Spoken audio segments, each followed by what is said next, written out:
If I had to name the most demanding tree in our garden, it would be the mandarin.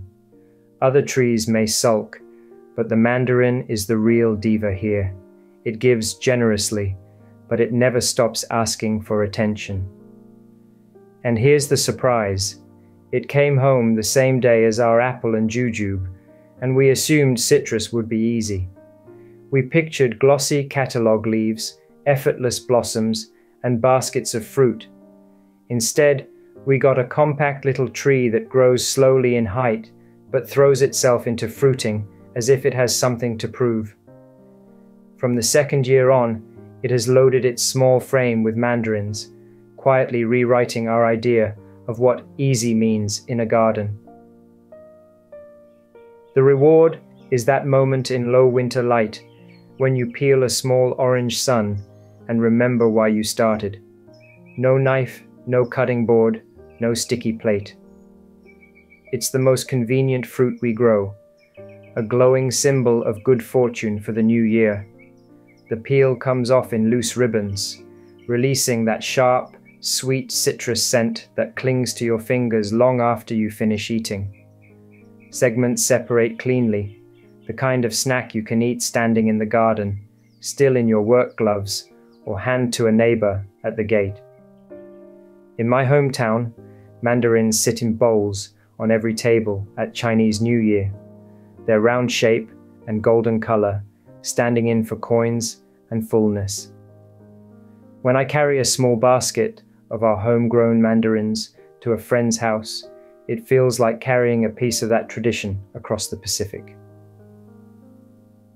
So, why the drama? Because every citrus relative shares the same problem. They are a buffet for pests: whiteflies, aphids, scales, mealybugs, leaf miners, and sooty mold. They move in the moment you relax. One week, the tree looks respectable. The next week, you flip a leaf and find an entire apartment complex of insects underneath. Leaf miner scribbles patterns in the youngest leaves, as if a child had taken a silver crayon to them. Sooty mold uses the honeydew from those insects as a food source and paints everything in dull black. This is why the tree's foliage never looks like the nursery catalogue photos. Those photos are the airbrushed portraits. Our tree is the real-life version, with scars and history written on every leaf. The tree keeps to its own calendar. In late winter, it pushes out new leaves. Then one morning, the air tells you before your eyes do, a sweet fragrance from small star-shaped blossoms.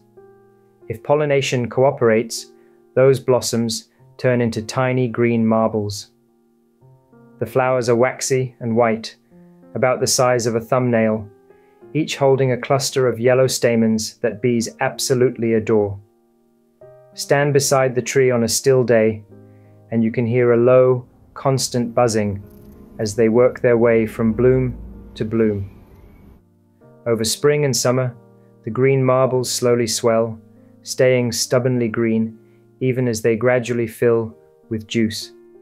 While other trees drop leaves or pause, the mandarin quietly keeps photosynthesizing, storing sunlight in each developing fruit.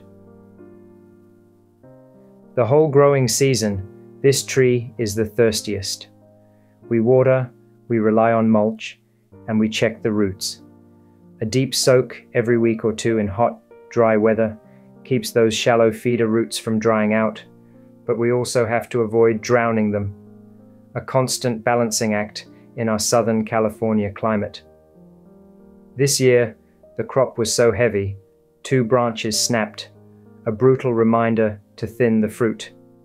We lost nearly 100 mandarins in one storm, all just weeks away from ripening. It felt like watching a semester of work slide off the table. But the most demanding part is the constant patrol. We spray with insecticidal soap and wipe the leaves. I walk around the tree with a small spray bottle and a damp cloth, lifting branches, checking the undersides of leaves, like a slightly obsessed detective. But the crucial step? Controlling ants is crucial because they farm sap-sucking insects for honeydew. Sticky barriers on the trunk break that entire cycle. Once the ants stop marching up and down in endless lines, the aphids and scales lose their bodyguards, and ladybugs and lacewings finally get a chance to do their work. The secret is to aim for balance, not a spotless tree. We accept a few curled leaves, a few blemishes on the peel. The supermarket fruit is bred for travel. Our fruit is unpredictable, but it offers something they cannot, a front row seat to the whole cycle. From the first white blossom to the last peel on the compost pile, we see every stage. This is why the reward is worth it. In the end, this tree is about relationships. I remember dragging hoses and checking leaves, and the cultural memory of those bright globes being symbols of wealth and luck for Chinese New Year. I remember the first time we handed a small bag of homegrown mandarins to a neighbor who had only ever known them from supermarket netted bags, and the way their face changed after the first bite. It asks a lot, it teaches us more, and it pays us back in handfuls of easy peel suns. Tell me your Mandarin story below, whether it is a tree in your yard, a childhood memory, or just a favorite winter snack. Until next time, happy gardening.